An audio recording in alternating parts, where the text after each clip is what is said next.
नमस्कार। इस वक्त हम खड़े हैं रायगढ़ शहर के रामलीला ग्राउंड में। जैसा कि आप सबको पता है कि छत्तीसगढ़ में इस समय राष्ट्रीय रामायण महोत्सव मनाया जाना है और उसके लिए रायगढ़ शहर को चुना गया है।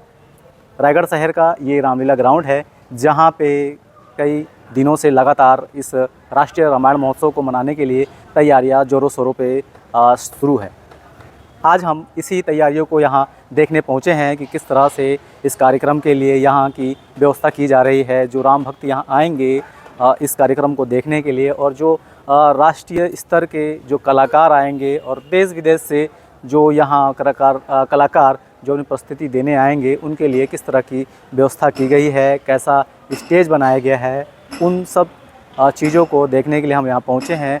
और आप देख सकते हैं मेरे पीछे कितना भव्य ये पंडाल बनाया गया है, और ये पंडाल वाटरप्रूफ है और इसमें हज़ारों लोगों की बैठने की व्यवस्था की गई है। देख सकते हैं दोनों ओर आप देखेंगे तो दोनों ओर कुर्सियां लगाई गई हैं, हज़ारों लोगों के बैठने की यहाँ व्यवस्था की गई है। और सामने अगर आप देखेंगे तो भव्य एक मंच बनाया गया है।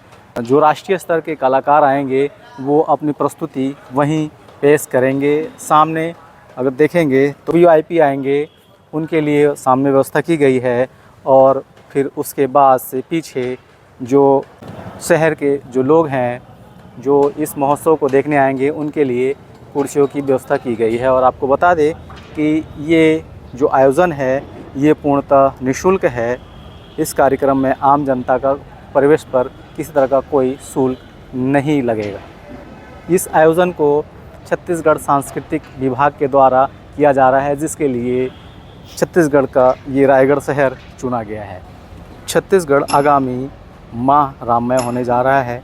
1 से 3 जून तक रायगढ़ के रामलीला मैदान में राष्ट्रीय रामायण महोत्सव का आयोजन किया जा रहा है। महोत्सव के सभी कार्यक्रमों में जनता का प्रवेश पूर्णतः निःशुल्क होगा। इसके लिए किसी भी प्रकार के पास की आवश्यकता नहीं होगी। आमजन सत्तीगुड़ी चौक की ओर से कार्यक्रम स्थल पर प्रवेश कर सकते हैं। आमजन के वाहन के पार्किंग के लिए भी पृथक से व्यवस्था की जा रही है। आमजन की 4 व्हीलर पार्किंग की व्यवस्था गर्ल्स कॉलेज परिसर गांधीगंज में की गई है।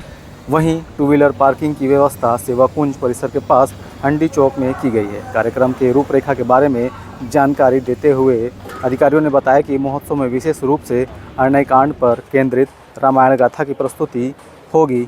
मान्यता है कि भगवान श्री राम अपने वनवास काल के दौरान ज़्यादातर समय छत्तीसगढ़ के दंडकारण्य में बिताए थे। महोत्सव में देश विदेश के कलाकारों द्वारा भी आकर्षक रूप से राम कथा का मंचन किया जाएगा।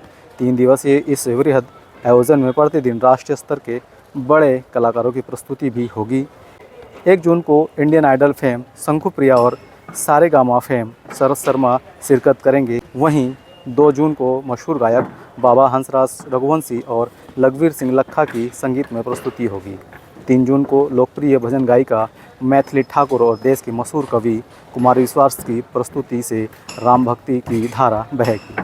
मुख्यमंत्री भूपेश बघेल की विशेष पहल पर राज्य शासन द्वारा राम वन गमन पर्यटन परिपथ परियोजना के तहत भगवान श्री राम के वनवास काल के दौरान यात्रा से जुड़े प्रदेश के ऐतिहासिक स्थलों को पर्यटन के रूप में विकसित किया जा रहा है।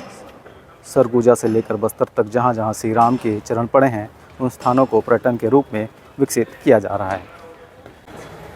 आपने देखा कि किस तरह से राष्ट्रीय रामायण महोत्सव को लेकर यहाँ तैयारियाँ जोर शोर से की जा रही है और अब तैयारियाँ पूर्ण कर ली गई है। कुछ दिनों में फिर यहाँ पे राष्ट्रीय रामायण महोत्सव का आयोजन किया जाएगा, जिसमें राष्ट्रीय नहीं बल्कि अंतर्राष्ट्रीय जो कलाकार हैं वो भी शिरकत करेंगे। जैसे कि आप सबको पता है कि चकदर समारोह किसी कारणवश नहीं हो पाया था, लेकिन ये महोत्सव अगर होगा तो शायद जो लोगों का, रायगढ़ के लोगों का जो मलाल था चकदर समारोह को लेकर के, वो शायद दूर हो सके। आपको बता दें कि रायगढ़ में इस महोत्सव को लेकर के जो स्थानीय कलाकार हैं उनको लेकर के इस कार्यक्रम को ट्रोल किया जा रहा है।